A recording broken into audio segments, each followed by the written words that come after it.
This was the first and last time I ever went to a haunted house attraction. I live in Fort Worth, Texas, and every year there's this big haunted house attraction that opens up. A few of my friends wanted to go this year, and I figured it's time I just finally experience a haunted house. For a little early context, I had a very troubled childhood that's caused me to develop PTSD, but I'll get more into that later. It was a weekend, so nobody wanted to go into this sober. My friend Noah hosted a little pregame for all of us. It was going to be 6 of us, my 3 guy friends and 2 of their girlfriends. We all smoked and drank in Noah's backyard, everyone thinking it would make the experience more fun. We bought our tickets for the attraction on their website while we were pre-gaming. I rarely ever smoked weed because it makes me kind of paranoid, but I guess tonight I wanted to try smoking again and see if I could overcome that barrier. I felt good, actually. I think the mix of alcohol and weed kind of canceled out the usual negative thoughts I would have from just smoking alone. Eventually, we called an Uber to the attraction, which was like 20 minutes away from Noah's house. There was a half-hour line. The place was pretty busy. We made friends with the people in line ahead of us. I was pretty cross-faded, honestly, but I wasn't gone. I remember just about everything that happened. When we got to the front, I started feeling a bit woozy, but I didn't say anything to my friends. We entered the haunted house, and from the start, there was a lot of screaming and intensity. The actors were really good but intense, and it was starting to give me anxiety. I was starting to realize how not okay I was, and how much of a mistake getting high was. One of the haunted house actors must have realized how scared and quiet I looked, and he chose to get in my face, trying to scare me, yelling and making noises. I'm not going to lie. I was starting to internally freak out, but I was trying to keep it together in front of my friends. This haunted house was going on for what felt like forever, and in my condition, every single jump scare made me almost soil my pants. All the flashing lights and fog really made this whole experience even more trippy and surreal. We came to this room lit up with an eerie red glow, with a bloodied man dressed as a guy in a suit and top hat, yelling at us, part of the act. But behind him, in the corner of the room, was a guy who wasn't dressed as anything. He was just standing there, looking at me into my soul. As I realized I was looking at the face of my father, I let out a scream straight from my stomach. I felt every hair in my body stand up. The room went silent, and my friends looked at me, laughing at first, thinking I was joking around. But when they saw I was serious, one of the girls grabbed me and asked what's wrong. I said, "It's my dad." I pointed to the corner where there was now no one standing. I remember all my friends and the actor being confused, and everyone could tell I was not messing around. My friends knew about my troubled past. "There's no one there," one of my friends said. The actor apparently asked my friends if I was okay. I was now in the middle of a full-on panic attack, yelling, "I want to leave! I want to leave!" Noah left with me through a side exit, and he sat with me while our friends finished the attraction. It wasn't cheap, so I wasn't going to make them all come out with me. As we sat outside the place, Noah told me I shouldn't have smoked so much. As he tried to assure me that my dad wasn't in there, I was just hallucinating. My father used to abuse my siblings and me. I'm the oldest, so I remember the most of it. He left us and our mom one day and never came back when I was 10. My close friends know about this to a certain extent, so I didn't have to explain to Noah. When our friends were done, they met us at a Wendy's nearby, where I was just trying to eat to help calm me down. I was embarrassed, but my friends didn't judge, thankfully, not to my face at least.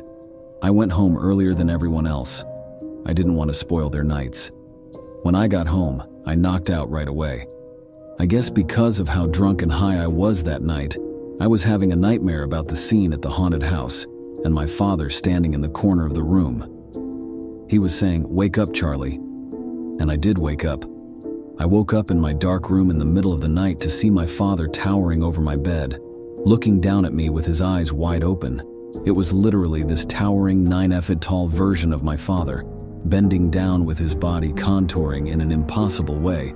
When I saw it, it took me a few seconds to digest what I was looking at and scream straight from my stomach again. My mom came rushing in and turned on the lights, and the apparition was gone. My heart was racing and my blood ran cold. I cried to my mom that I saw Dad. It was one of the most scarring nights of my adult life.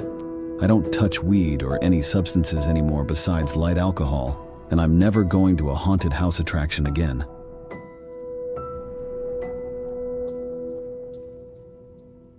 During COVID, I thought it would be fun to get a job at a local haunted house attraction. My friend Marissa was already working there, and she told me they were looking for new actors and actresses. She pulled some strings and got me a job. After I met with the owner, there were multiple sections to the haunted house attraction, including 3 haunted houses and the haunted corn maze. On my first day on the job, there was some slight rehearsing of my character and just demonstrating my acting skills to one of the supervisors who was on duty. My role for the night was assigned to be a damsel in distress, meaning I would be tied to a pole and yelling at the guests to help me as they walked past. Of course, all guests would be told not to touch any of the actors or actresses, so they would know not to actually untie me when I'm screaming for help. Before opening time, the supervisor, Jeremiah, walked me to my post, quite literally, a wooden post in the corn maze. I was surprised that I actually had to be tied up and not just pretend. I asked how I would go to the bathroom, and he said there would be short breaks between sessions. He also assured me that there would be another supervisor nearby if I needed anything, which made me feel a little better. Once he walked away, I was left alone in the corn maze with sound effects and scary ambiance loops echoing through the field from various speakers.